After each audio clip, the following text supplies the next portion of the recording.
Samahan niyo ako ngayon sa technical rehearsal ng Miss Liangdang 2026.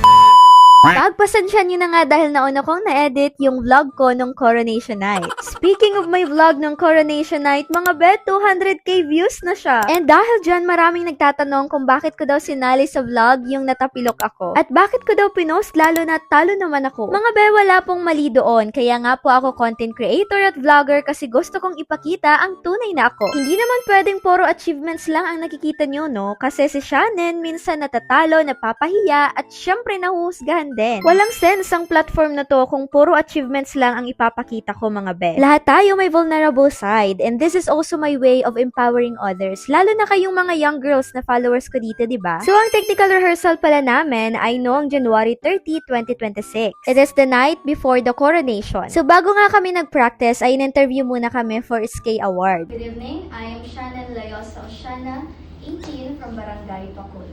And for me, the best value in life is having courage.